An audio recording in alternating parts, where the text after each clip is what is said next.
Hello and good evening. Welcome to you all to the awaited Trigger Talks edition. It's my pleasure to be sharing my studio today with Zulfikar Awan. And as you may recall, he is all those Trigger Talks is. So we have been learning, discussing, and gaining a great experience from him. And Professor, I'm really honored to have you back here and welcome. Hello, good evening, audience members. Thank you very much. I will please let me just briefly introduce you and then we can start. So I can go with your biography for all people watching us now. So Zulfikar Awan is born and raised in England, and he is holding a master degree in religion and political thoughts and a postgraduate certificate in education from the University of Birmingham. His experience consists of working as a teacher and lecturer in various school and learning institutions in England and South Africa. He has also worked as an independent senior lecturer on behalf of the Department of Education, Ministry of Justice, New Scotland Yard, and the Home Office in England. Recently, Mr. Awan has lectured in London, Paris, Istanbul, Jakarta, and Kuala Lumpur on all aspects to the topic of the individual and society. Today, with him, we'll once more elaborate in a multi-dimensional approach the liberal democratic system and the role of the modern man and his spiritual state within the society. So, Professor, yes, the floor is yours, please. Wonderful. Again, good evening to the audience members. My name is Zulfikar Awan. It's a real pleasure to be here and to engage with you over the next 45 to 60 minutes, hopefully, fingers crossed. I would just like to thank Amina for that introduction, and I would like to thank Turger for hosting this particular class, as well as all the other courses that they've been facilitating. So thank you very much. Well, what we're going to do today is that we're going to try and work out, we're going to try and analyze what has happened to the human condition. And when I say human condition, I'm referring specifically to man. And notice the absence of women, right? I'm referring to man. So we're going to look at what has happened to modern man from a multi-dimensional perspective. So when I say that, I'm talking about from a societal perspective, from a psychological perspective, from a poetic perspective, from an economic perspective, from a spiritual perspective, and so on. This will give us a total analysis of number one, how we got to this situation, and number two, an analysis of the psyche of modern man. When I say psyche, I'm referring to the psychology. So I'm going to use various thinkers in order to help us understand the modern human condition. And the other thing I want to say is that this particular subject is very vast, right? I could spend, for instance, a whole semester just on one dimension, for instance, the societal. But because we have 1 hour, I'm only going to open doors to these specific dimensions and give you a glimpse into what is inside these doors, all right? And any questions that you have, please feel free to ask them at the end of the session. Or if you don't want to ask them online, you can contact me by email or telephone, specifically WhatsApp. Right, let's get started. Amina, you're my timekeeper, right? Yes. Wonderful. I'll be here. Okay, so let me get my PowerPoint up. This is the first time I'm using YouTube Live. Normally I use Zoom, so forgive me if I'm a bit slow. Okay, so here's the PowerPoint. Amina, can you see the PowerPoint? I just need to know. Yes, sir. All right. So we're going to look at the descent of man. And what you can see here in this image is modern man. What I want to emphasize before I continue is that modern man doesn't have a face. I'm not going to speak about that now, but I want you to plant that in your mind. Modern man doesn't have a face, and that is to do with identity, right? Which is something I will talk about later. The faceless man. Okay. This thing is not listening to me.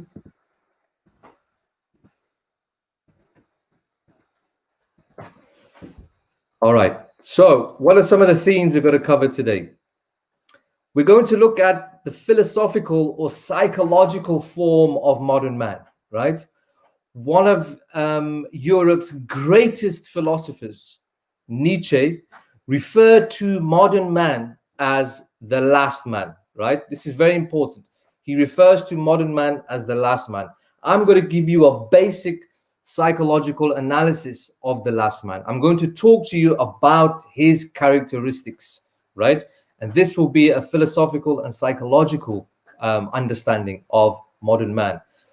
When people call Nietzsche a philosopher, that is actually incorrect. He's actually more than a philosopher. For me, he is a psychologist, as, for instance, the great Russian writer Dostoevsky was a psychologist. They had profound understandings of human nature. So we're going to look at what Nietzsche said about liberal, democratic, modern man. That's the first subject. Then we're going to look at how modern society, our modern society, has shaped the last man, right? And in order for this purpose, we're going to use a very famous thinker named Herbert Marcuse. Herbert Marcuse wrote a book called One Dimensional Man. And he's going to tell us, or he's going to guide us in what our present day society looks like, and how it shapes the individual, how it shapes the psyche of modern man. So we're going to use Marcuse for that purpose. Then we're going to look at the system that the last man functions in. What do I mean by this? The system that the last man works in, right? This system is known as the mega machine. So if you look at various sociologists, social psychologists, they refer to the particular type of society that we live in as a mega machine, right?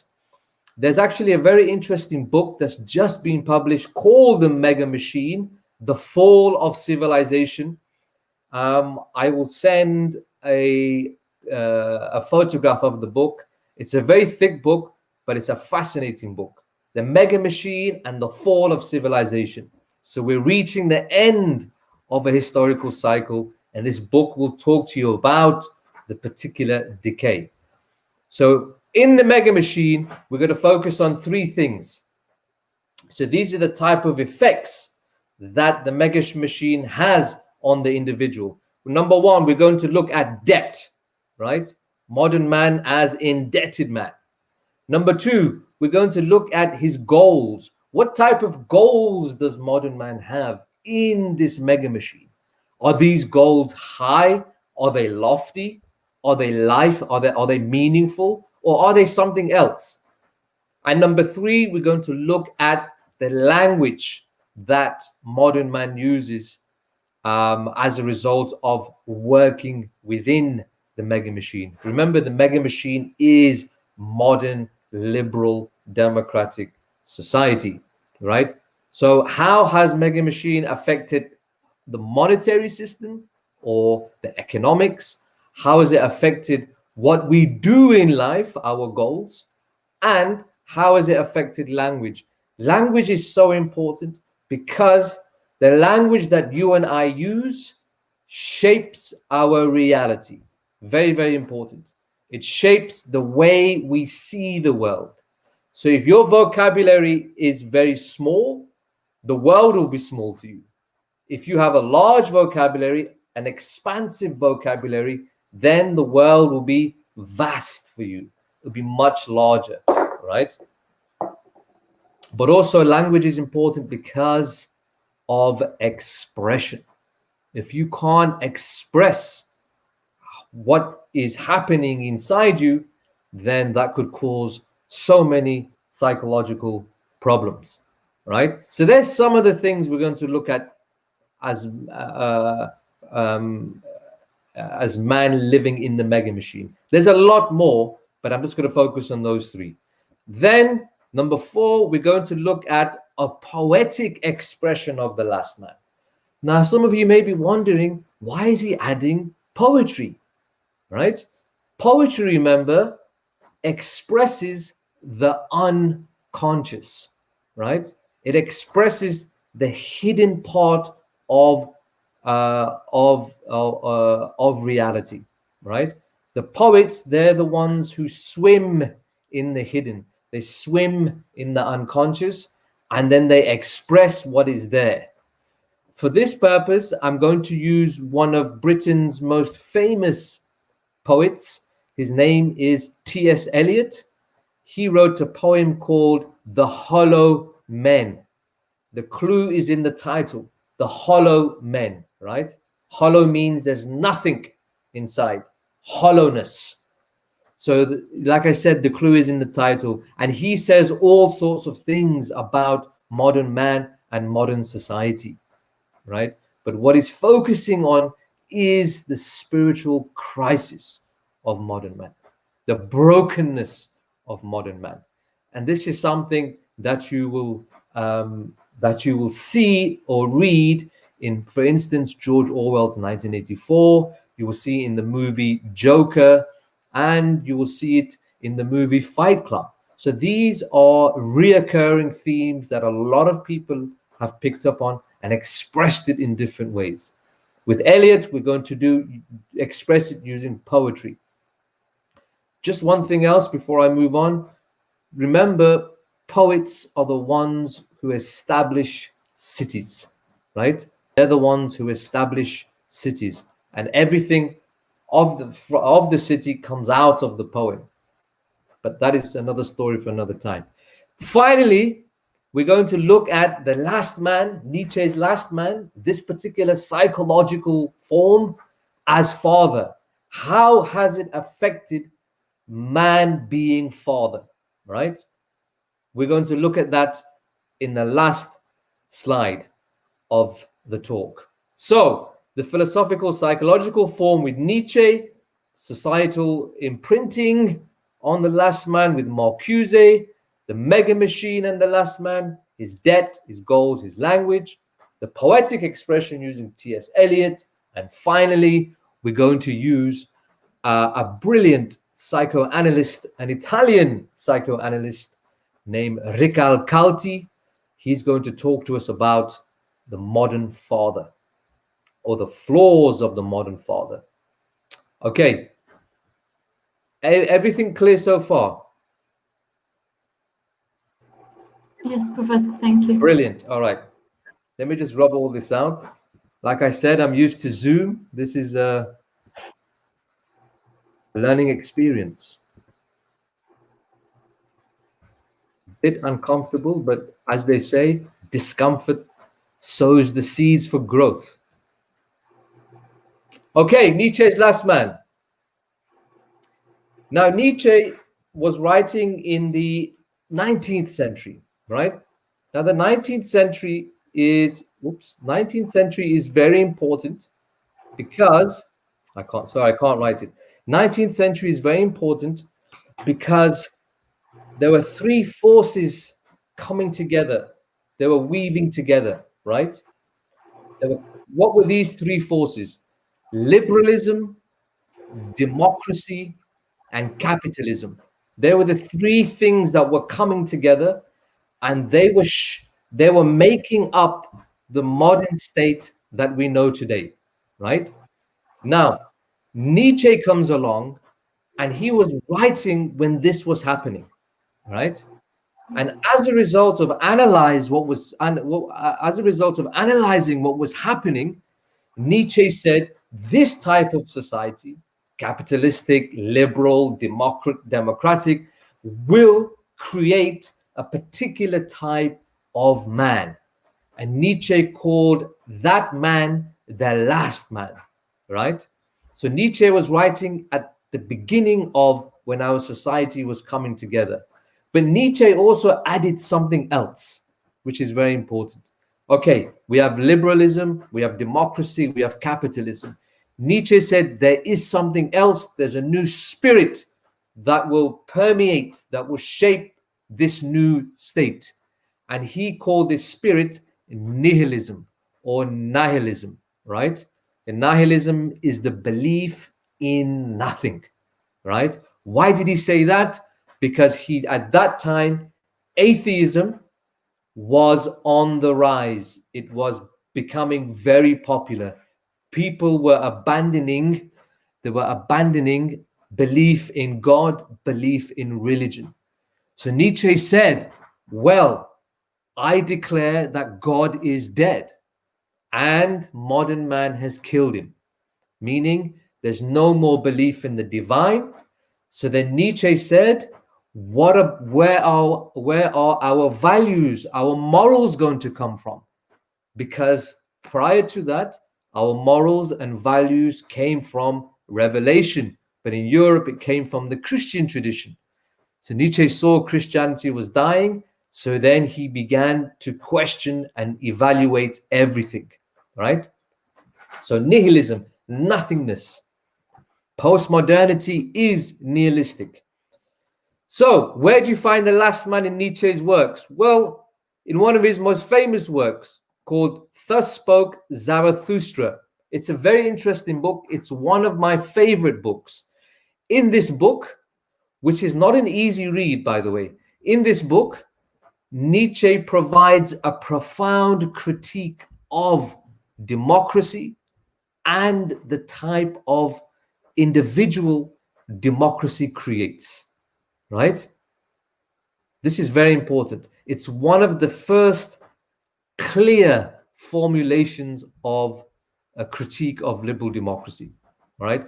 And it's interesting because if you read that book, Nietzsche is criticizing liberal democracy using his knowledge of the ancient Greeks, right?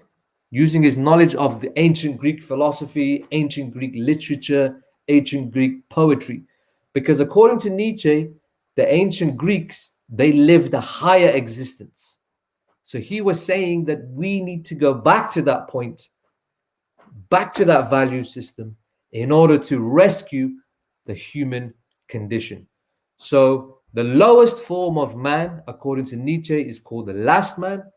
But then Nietzsche says we have to go to a higher man. And he calls that higher man the overman. But this is something that I won't talk about now. So the last man is the lowest man. The overman in German, Übermensch, is the higher man. And again, he's using the ancient Greek thinking to inform us what is the overman. Okay, so like I said, he lived in an era when modernity was in a state of transition, right? So liberal democracy, capitalism came together, and he evaluated the philosophical, the mythical, the political, the ideological foundations of Europe, right? That Europe had inherited for over 2 millennia. He was questioning everything. Nietzsche is actually very important because in a sense, he clears the way, right? He clears the way and he says now something new has to be constructed, something new has to be built, right? So let's look at the last man. What are some of his characteristics? Well, according to Nietzsche, the last man is modern democratic man in a complete state of disintegration. What's another word for disintegration? Brokenness. Modern man is breaking down, right? Psychologically and spiritually, he's breaking down.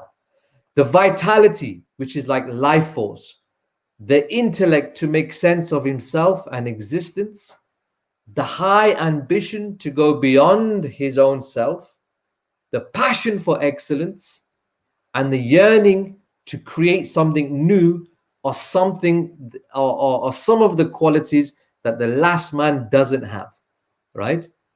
So what I'm referring to here, the vitality, the piercing intellect, the high ambition, the passion for excellence. These are qualities that the ancient Greeks had. Now, when I say ancient Greeks, I'm talking about the ancient Greek man from Homer, who wrote the Iliad, all the way to Socrates. So there's a period in Greek history where you had a higher form of man. So let me give you some names like Achilles, Ajax, not Chiron, Ajax, Odysseus, Telemachus. And it's interesting for the Muslim students in this class that these type of high qualities are also found with the companions of the Prophet, peace be upon him, in Medina, right? They had vitality. They made sense of themselves. They had an ambition to go beyond themselves, a passion for excellence. Excellence in Arabic is ihsan. They had that, right? But modern man no longer has that. This is what Nietzsche is saying. Okay, some more characteristics of the last man.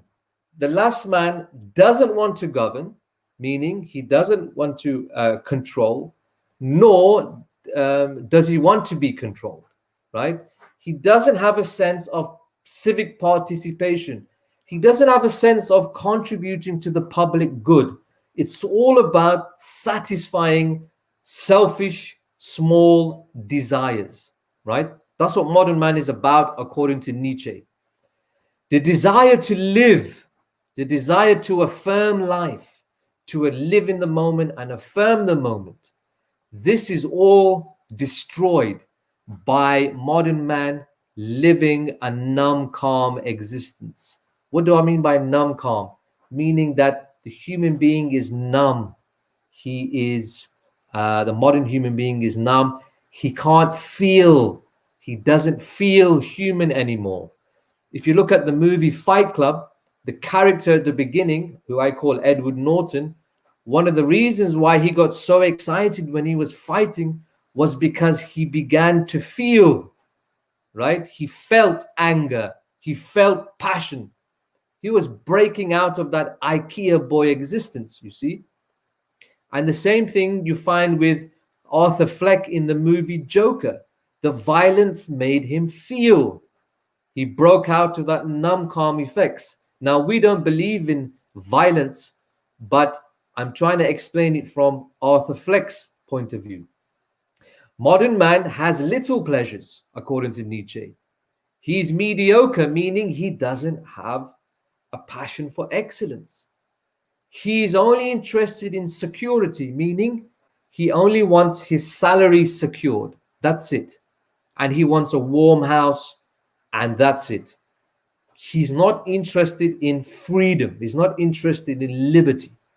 And his work, his life is shaped by his work, which, think about Fight Club, Edward Norton. His work is the 9 to 5 boring desk job, working in some corporation.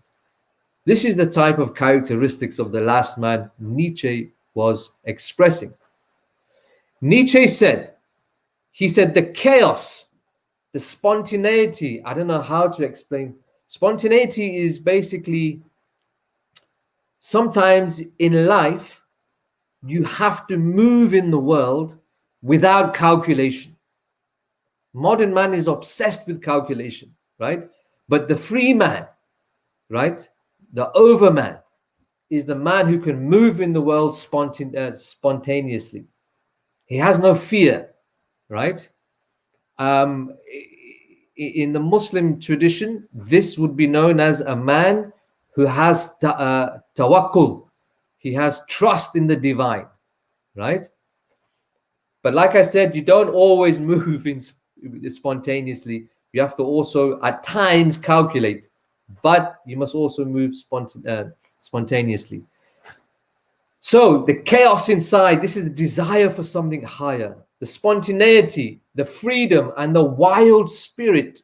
This is in Arabic fitra, this wildness that the human being has. This has all been destroyed and sent into the abyss of modernity, Abyss is like one big hole of emptiness. And that's what Nietzsche refers to as modernity. It's empty, right?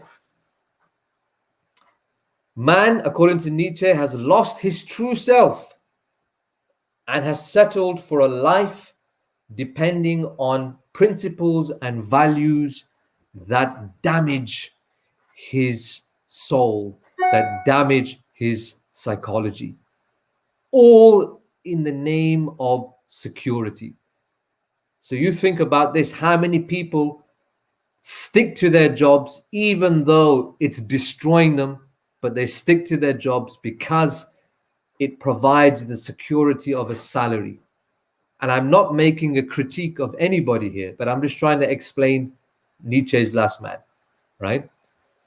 Nietzsche saw the last man as weak. Feeble is a lovely English word for weak, right? Decadent. Again, think about the character in Fight Club. He was weak at the beginning, but then he became strong. Because Nietzsche says modern man is decadent and weak, or has decayed and is weak, because the modern state and its society made him a victim of the excessive use of reason, which is akal, at the expense of human will and instinct. Let me just explain this.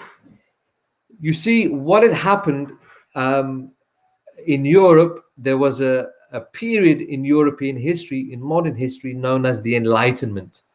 And with the Enlightenment, what you see is faith, tradition, revelation being replaced by reason. So from the Enlightenment period, they said that you can only access truth using rationality, using reason.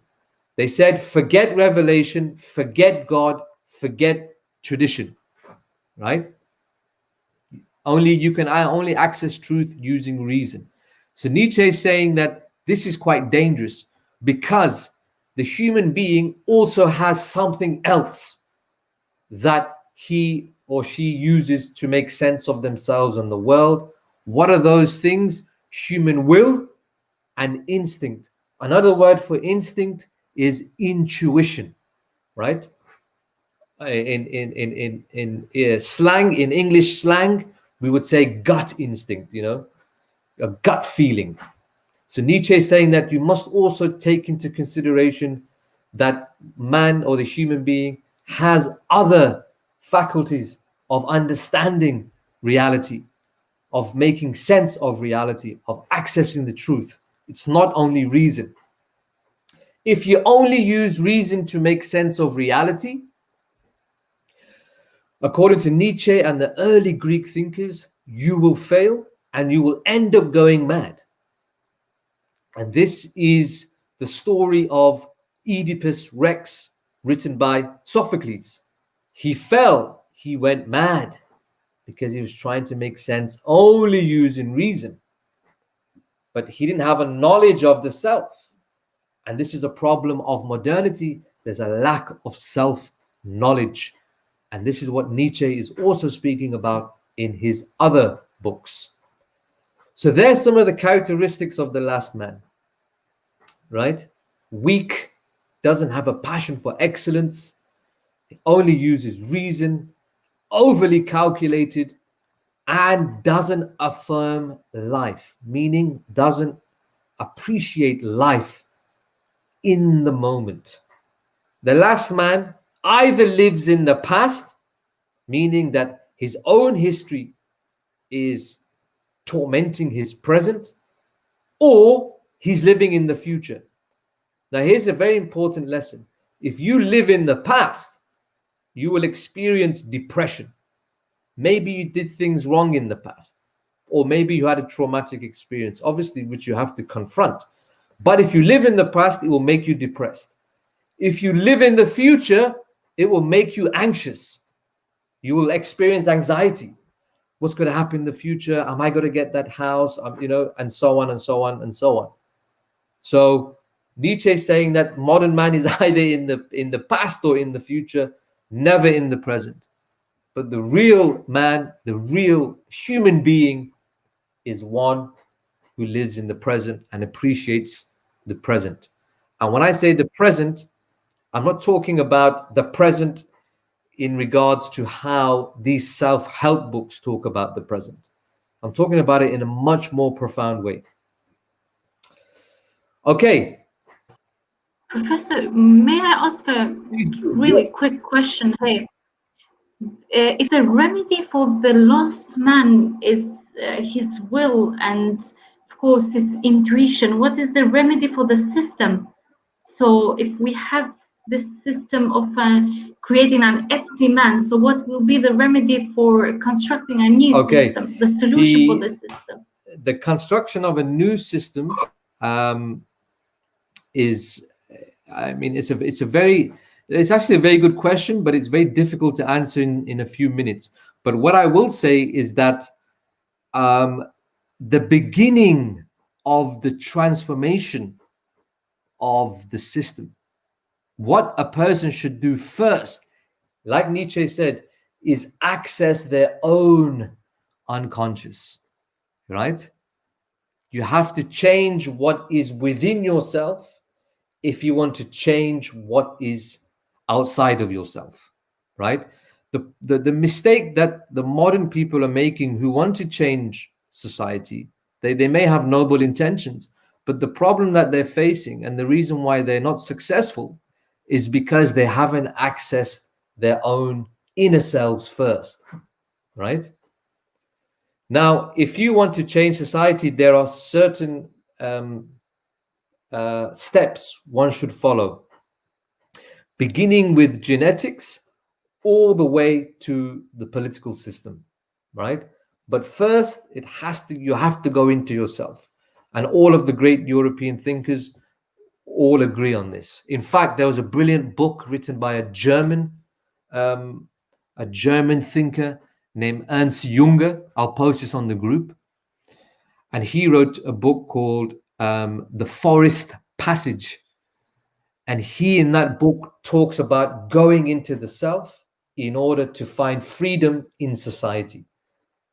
If you're not free as an individual, right, you cannot establish freedom outside of yourself.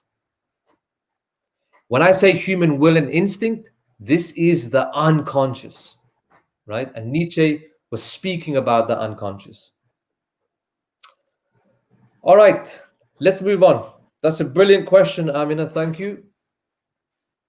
Okay, too, Professor. I hope I've given you a brief picture of The Last Man. I've just opened that door for you. There's your glimpse. If you want to know more about The Last Man, read Nietzsche's Thus Spoke Zarathustra. It is available in Turkish as well, this book. Again, it's not a easy read. It's actually a difficult read. But difficult reads are the best reads because they will help you grow, right? Difficult reads are the best reads. Okay, so that's Nietzsche's Last Man. Now, societal imprinting. We're going to use Marcuse for this purpose. Marcuse was a philosopher. Some people say a sociologist, but he was an interesting thinker. Now, you have to be careful with Marcuse because Marcuse was a Marxist, right? So when you read his material, there's going to be that Marxist ideology in his work, right? But one thing that's interesting about the Marxists is that they have a very accurate critique of capitalism, right? This is what I find very useful in their work. But their solutions, I don't agree with. But their critique of the system is actually very profound. Marcuse belonged to that particular school. He wrote a book called One Dimensional Man. It's also available in Turkish. But again, the read is a difficult read. Marcuse is a man. I mean, if you read the book, it's quite hard to access in certain areas, but that's because of the way he articulates, the way he writes. He doesn't have to write that difficult. He could say a lot of that. He could say a lot of his material using simple, accessible English, but he doesn't choose to do that. And this is what we find with most academics. They can say things simply, but in order to sound, more sophisticated, they use more technical terms and so on. But Marcuse, very interesting book, published in 1964, very interesting year, because here you see mass movements in Europe resisting this system, right? Who were those movements? They were known as the hippies. So at this particular time, the hippies were experimenting. They were trying to break free from this new society that emerges after World War II, which is known as the market technocratic society. What does Marcuse say? He says this, that even though we may live in something called a democracy, he says actually it's a totalitarianism. It's a totalitarian society. What does he mean by that? He's saying that, okay, we live in a democracy, but there is a form of control that controls every aspect of our lives, right? From everything we see outwardly to the unconscious. What does he call this society that we live in? He refers to it as a form of technological rationality that has imposed itself on every aspect of culture and public life. And he says it has become hegemonic. He's talking about society or the state being one gigantic machine, right? And this is what he says. The identification with this ideology does not represent a form of false conscience anymore, but rather has succeeded in becoming reality. Okay, this is very interesting. He said that there was a time when people knew that they were living in this type of society, right? They were living in this highly technocratic, highly scientific, highly rationalist system. And he said that the people, because of security, because of securing their security, which is their salaries and their lives, they chose to ignore it. They knew it was false, but they decided to live on as if it's true. But then Marcuse said that we live in a world now where people no longer believe it's false. It's actually become a reality. People actually think they are free, that they are living in a liberal democratic society that represents their best interests, right? So now, according to Marcuse, the fiction has become a reality. Now, what we have to do as concerned and educated individuals is that we need to re-educate ourselves in order to look through that illusion. How do we break that illusion in order to see what reality is? There are lots of different tools to do this, but one of the best tools is education. Which particular type of education am I referring to? It's a classical education or liberal arts education. This will help us pierce through the illusion, because the ancient thinkers also spoke about this. People like Cicero and Seneca and names like Thucydides. They taught us how to pierce through the illusion, to access reality. All right.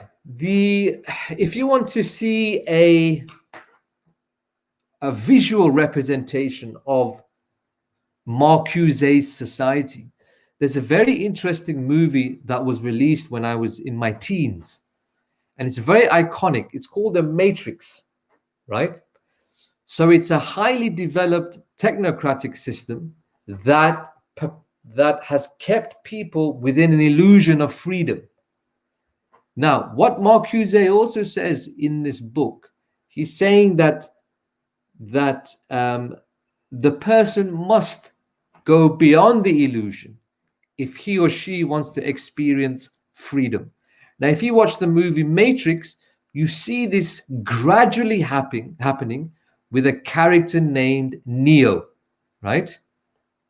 So Neo is the man who gradually breaks free from the illusion, and then he joins others, and then they take on this particular system. But do you remember in the movie, there's a wonderful scene where they're at a point where they're going to break him out the system, right?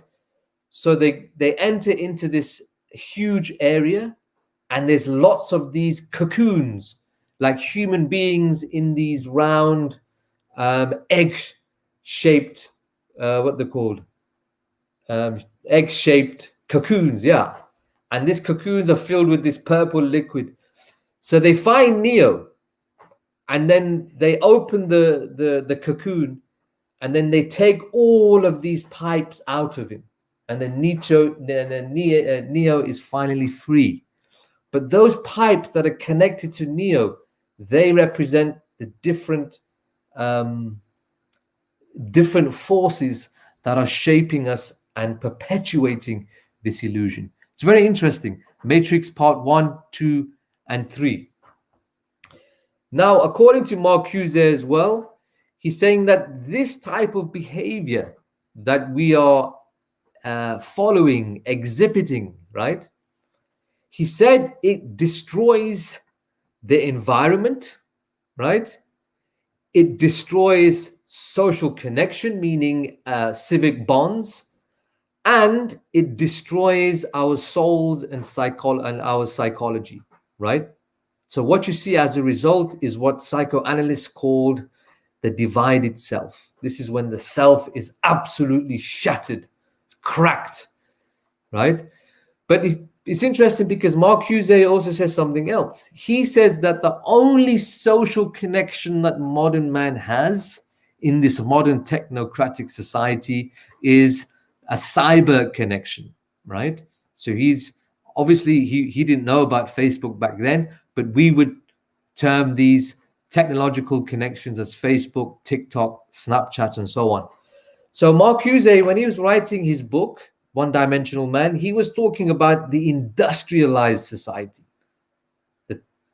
But now, in our age, it has become even more complex because of the introduction of the cyber world, right? So there's now a whole other dimension that we are interacting with that is completely shaping the way we make sense of ourselves and the world.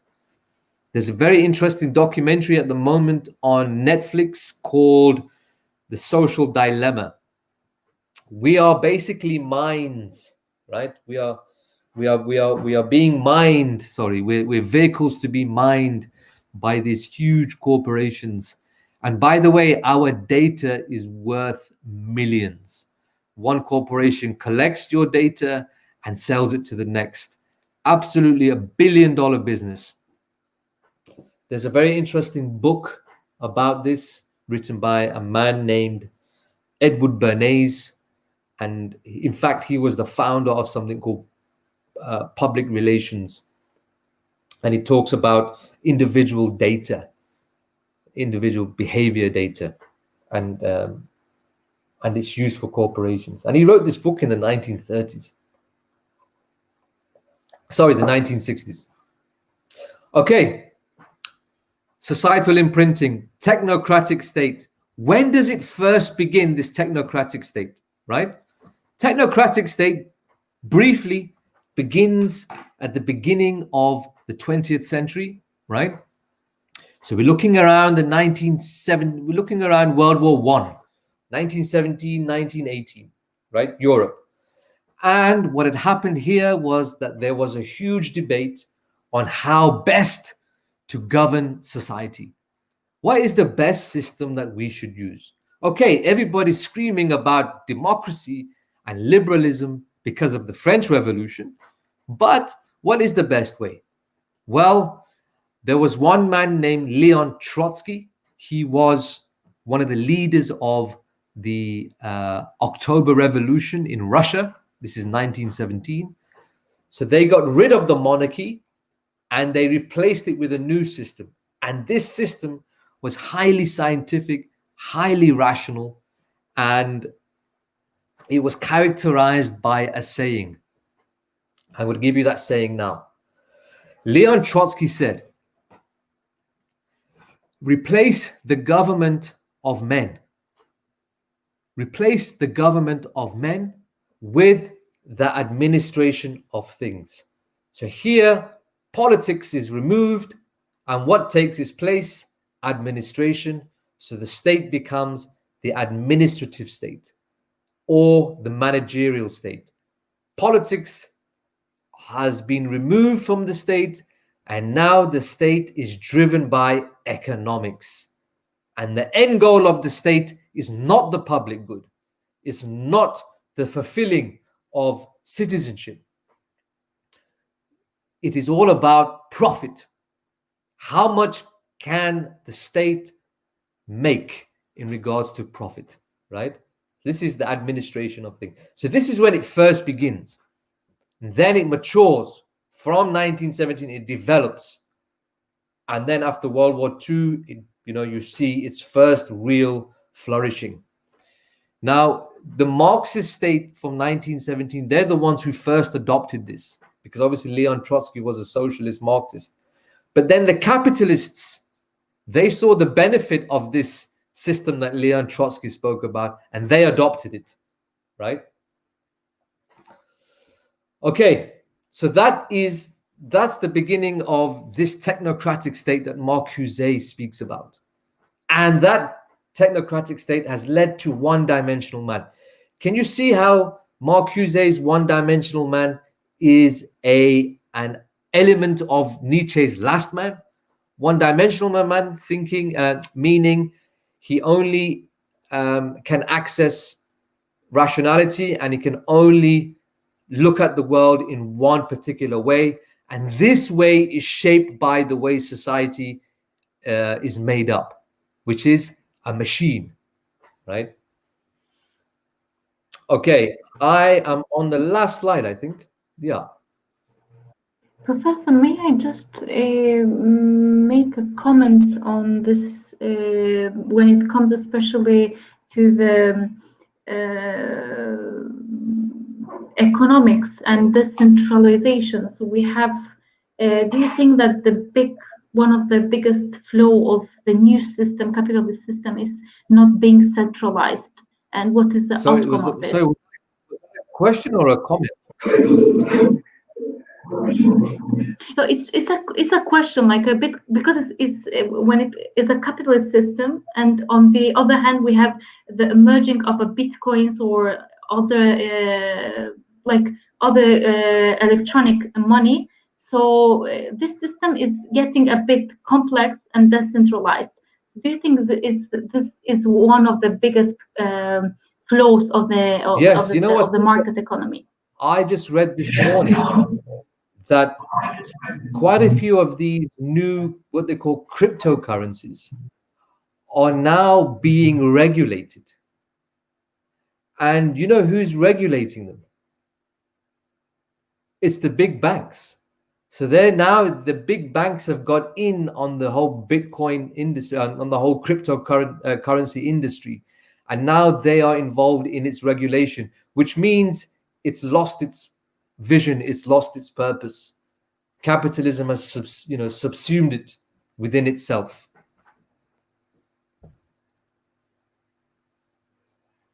Is that what you are asking? Something like that?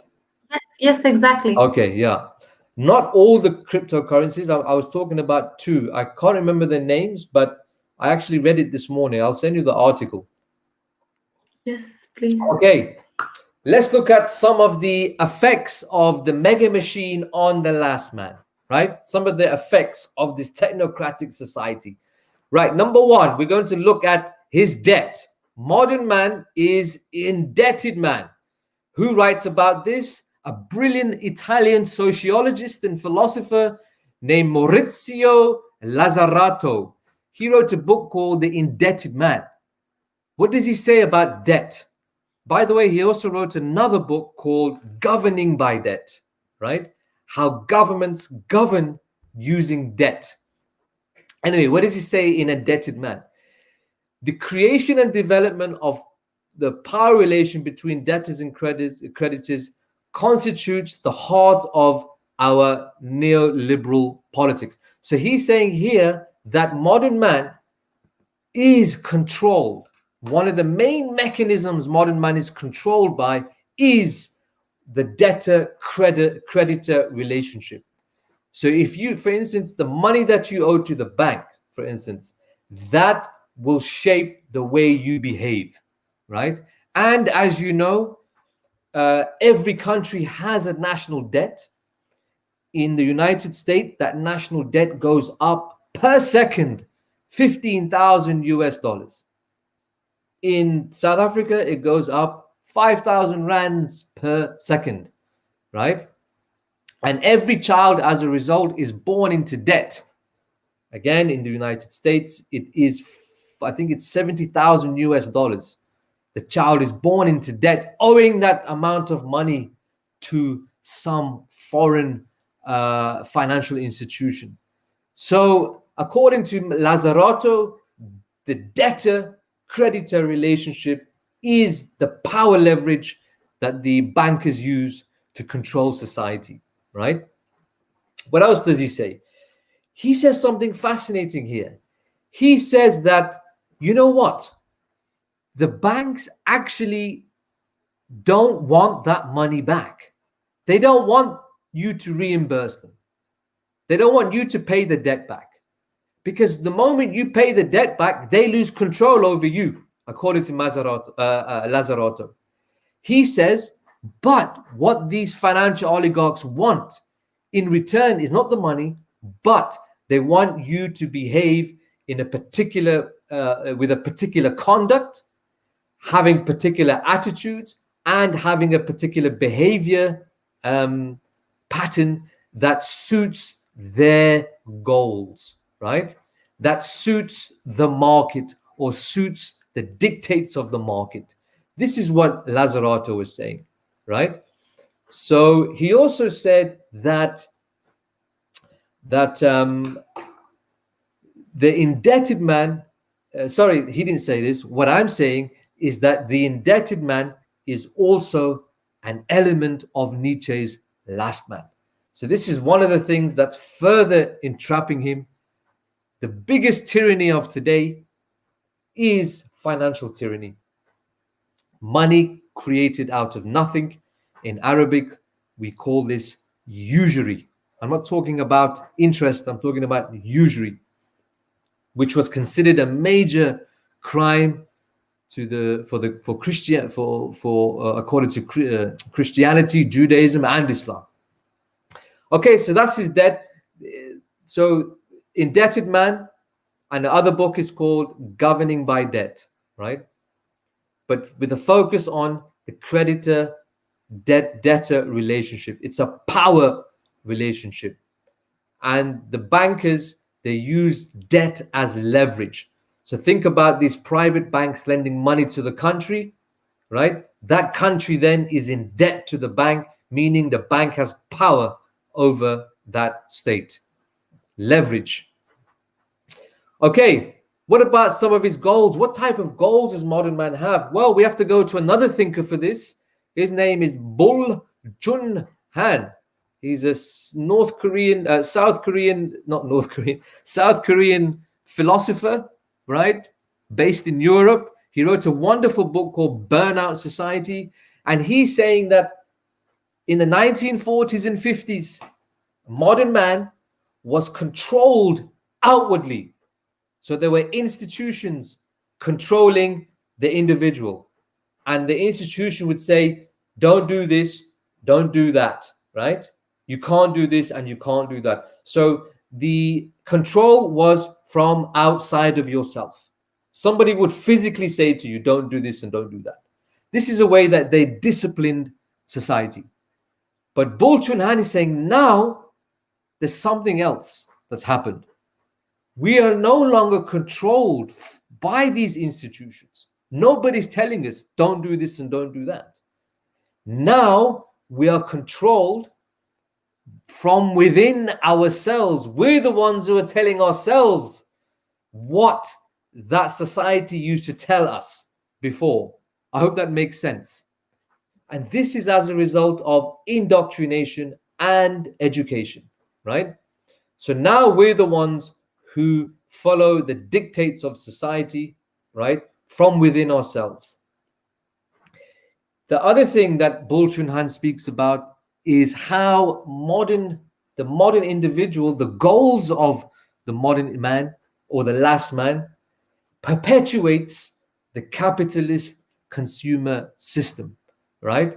And he talks about a specific culture that capitalism has created today I call it the hyper positive culture. This is the culture that says anything is possible and there are no limits, right?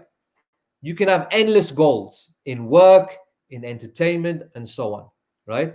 And Bull Chun Han is saying that this type of culture that believes in no limits in achieving goals actually leads to people burning themselves out, right? And he says this benefits capitalist society because when we're burnt out or as we're trying to achieve these goals, we keep buying more and more things in order to help us achieve our goals. So think about this. Think about the billion-dollar self-help industry. There are so many things on the market for sale, things for sale to help us, become free. But they're all things that are part of the capitalist system and keep it going because we are perpetually consuming. So these are the type of things that Bull Chun Han is talking about, burnout society. So last man is also burnt out. You just have to look at the statistics in psychiatry. Look at the statistics of people suffering from depression, anxiety, schizophrenia, and so on. Now you have all these new mental illnesses emerging. There's a book called the DSV, Diagnostic Statistics Manual, DSM. And every time they update it, there are lots of new mental illnesses. And those mental illnesses can only be cured by more pills. Who make the pills? It's the big pharmaceutical companies. Right. So that's his goals. Burnout society. Language. What happens? Think about George Orwell. So we're living in a totalitarian state according to Marcuse. Now, according to the ancient thinkers, one of them was named Tacitus, who was a Roman historian. He said absolute power corrupts language. Because in order to feel safe, in order to survive, the people who write, right, whether they're historians or whatever, they replace good writing or good language with flattery. And I don't know how to explain flattery, but flattery is all about saying wonderful things about the system. Because the moment you say something wrong, then your livelihood would be at stake and so on. This is especially true in Europe and in the United States and in Britain. In fact, most academics, their salaries are based on them perpetuating an ideology. If they say anything out of the ideology, they could get demoted, they could get sacked, or so on, right? And there's lots of cases of this in Europe. So absolute power corrupts language. Language now is used for flattery to perpetuate the system. One of the best examples is found in Orwell's 1984, and he refers to newspeak. Newspeak. Newspeak is the narrowing of language. Now, remember what I said? Language constructs your reality. So Orwell is saying that the vocabulary has been reduced, therefore thinking or thoughts have been reduced, right? And according to 1984, every year, the dictionary, if you like, is becoming smaller and smaller.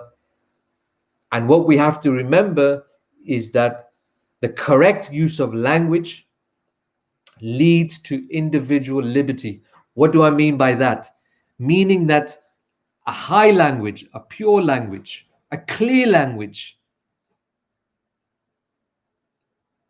A clear language names things by their true names. In today's society, the language doesn't match reality. And I'll give you a very basic example. In 2008, we all saw what happened to Wall Street. There was a financial collapse which affected the world, and the world still hasn't recovered. One of the solutions, so-called solutions, that the politicians spoke about, in England, there was a man at that time, I mean, he looked like a weasel. Alistair Darling, yeah. I was in England at that time. So in 2008, he said, one of the solutions that we are going to immediately implement is quantitative easing, and this should help us back on the path to recovery. What is quantitative easing? Quantitative easing is the creation of more money out of nothing, out of thin air. Why didn't they say that? If they did say that, it would have caused an outrage. But they say, no, we'll call it quantitative easing. There's an example of the language not matching reality. There are lots of different examples as well. When you see countries invading other countries, I'm talking about the US in Iraq and so on. We are going to these countries to liberate the people, to establish democracy, etc., etc., etc. But in reality, they go there to plunder and plunder the land of its natural resources, and also to use it for geostrategic purposes.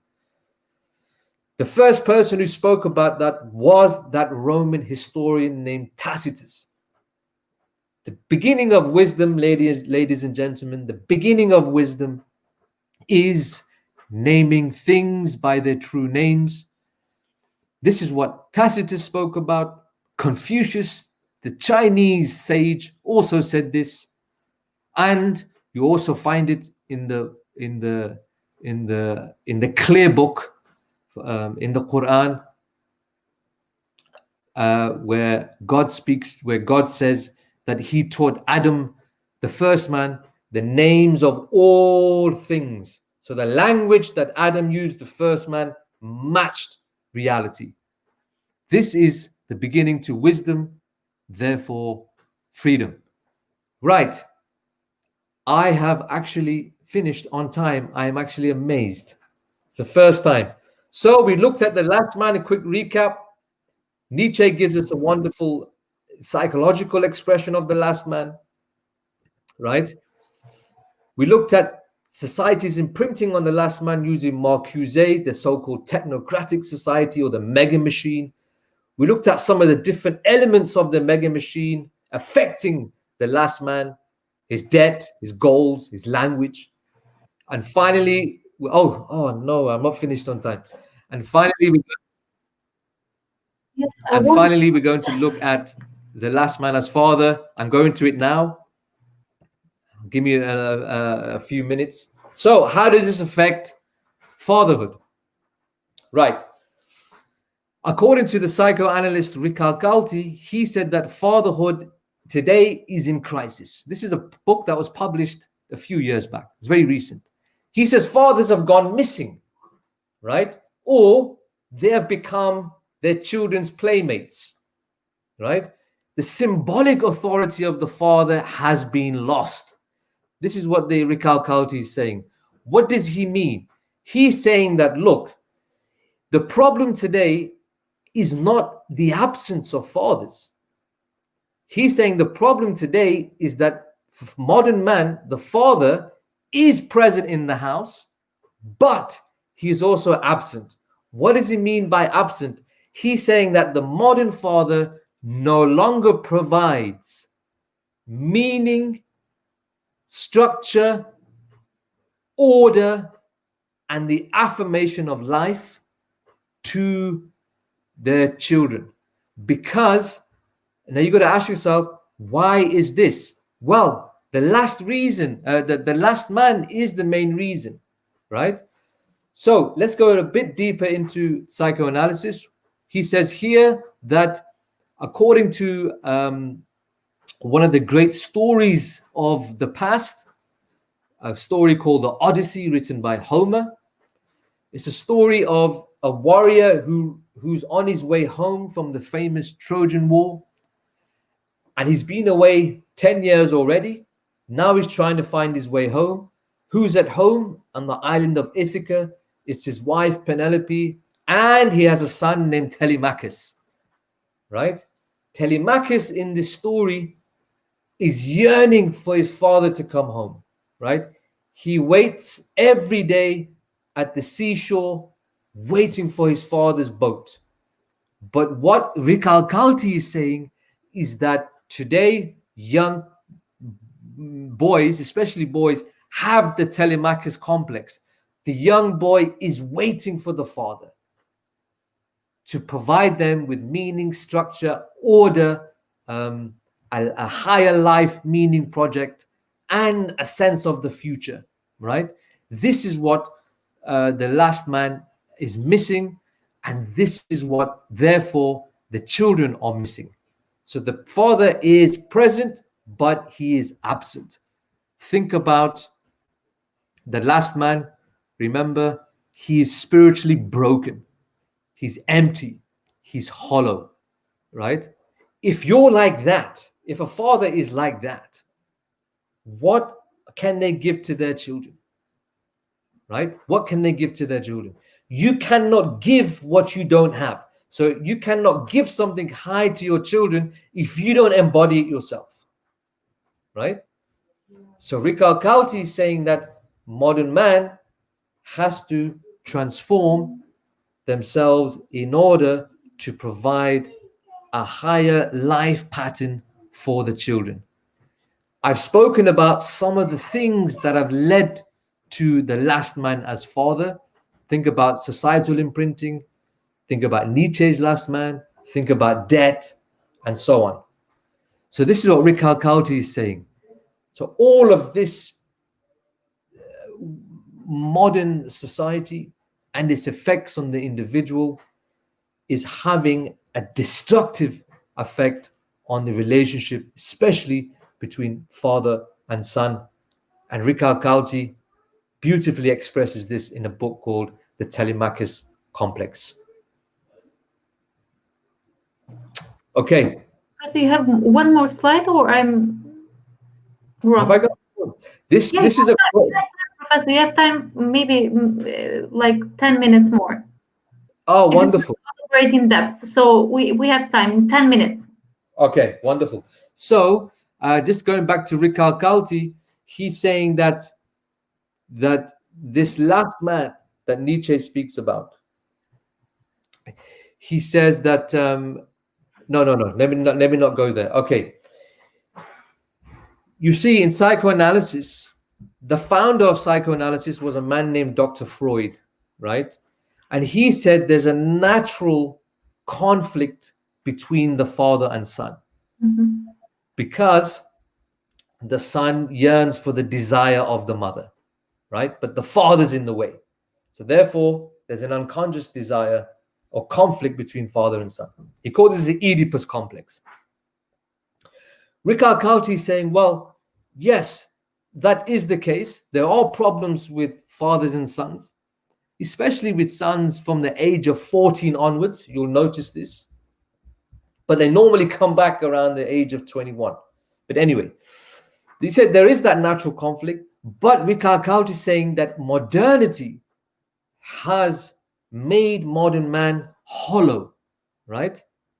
Therefore, what the son is yearning for is the father, right? Yearning for the father figure. Like I said, yearning for that structure and meaning. And what we have to remember is that the father is the backbone of the child. The father is the backbone of the child. Now think about what Nietzsche said about the last man. The last man is feeble and weak. He doesn't have a backbone. A backbone is a thing that keeps us straight, right? So if he doesn't have a backbone, you think about the effects it has on the child. And I've been teaching for 16 years. And I've seen the destructive effects of this type of father figure. I've seen the destructive effects it has on young people from the ages of, I've been dealing from the ages of 16 to 24. All right. Now, how do you break out of this last man mentality? How does a father become a true father? This is another topic for another time, but Nietzsche does outline a particular path, a bridge to the overman, right? And this is something I can cover another time. So the Telemachus complex, it's the son yearning for the father. Professor, it's always pleasure to hear from you. It's really comprehensible, like great experience again. So I think I covered, like I said, I asked my questions as well. So I'm fine. It's really pleasure. It's honor. Thank you very much for your contribution. It's a pleasure. I'm just looking whether we have any question coming from the audience. Just let me check, please. As you're checking, I'd like to make a comment. Of course. In this particular seminar, I've mentioned quite a few names and quite a few dates and quite a few books. Mm-hmm. But what's important for you to take away is not all the details of what I've said. What's important is that you've painted a picture in your head, right, of what I've said. So now you may have a basic picture that, okay, society is this way. It affects the human being in this way. Nietzsche called it the last man. The last man is in debt. This is how it affects him being a father. The son yearns for the father, etc. As long as you have that basic pattern in your head, then in your own time, you can study it further. Because there are a lot of other thinkers who have spoken about this. Definitely. You may find thinkers that I haven't come across yet. One of our active listener is asking about the Overman of Nietzsche. So may you please give just a brief, maybe introduction to the Overman? I can give you a very brief introduction to the Overman using one name. No, two names. Yeah. Okay. If you want to know what Nietzsche means by the Overman, you either, and you can type this in on Google, you can type in the characteristics of Achilles, a man named Achilles, Achilles. Or if you want more of a modern example, you look at Goethe, Goethe. Nietzsche referred to Goethe, who was a giant of intellectual thought and spiritual thought in Germany. Nietzsche referred to him as the Overman, right? So yeah, I mean, but Nietzsche provides a bridge from the last man to the Overman. But here's something interesting as well. Nietzsche said it's not for everybody. Now, here's the title of the book. Nietzsche wrote, "Thus Spoke Zarathustra," right? That's the title of the book. The subtitle is "A Book for Everybody and Nobody." Yes. Thank you, Professor. Yeah, and Goethe, and by the way, Goethe's full name was Muhammad Wolfgang Goethe. Okay. And what? Just one more thing. The other thing why Nietzsche calls Goethe the Overman, or an example of the Overman, is because what Goethe had done is something that was amazing. He had woven together, he had synthesized two things, and these two things have been in conflict in European history and continue to be in conflict today. But Goethe is the one who reconciled them. What we call Romanticism, right? The Romantic movement in Europe, and empiricism. So he is the one who combined empiricism, which is science, with Romanticism, which is what Nietzsche speaks about: will to power, intuition, and he's the one who combined both. And he came up with a new science called the natural science. And this is the human being reconciled with nature. Definitely. Thank you very much, Professor. It was great experience again, and I'm sure that we will encounter again, and we will organize something else. Great presentation. Thank you very much. Pleasure. Any more questions? Not. We can finish there. It's 1 hour 12 minutes. Okay. I mean, that's not bad. 1 hour 12 minutes for me. That's not bad. Yeah, exactly. Thank you. Thank you. You for all being here and listening to us. Pleasure. And again, I want to thank the audience. Have a lovely evening. There are more restrictions at the moment in Turkey, but it's an opportunity to study more, to watch brilliant series, and to spend time. We can share the list of the books you sent us. So yeah, I will send the list. Thank you. Thank you very much. In the PowerPoint. You take care. Bye-bye. Good evening to you all. Bye-bye.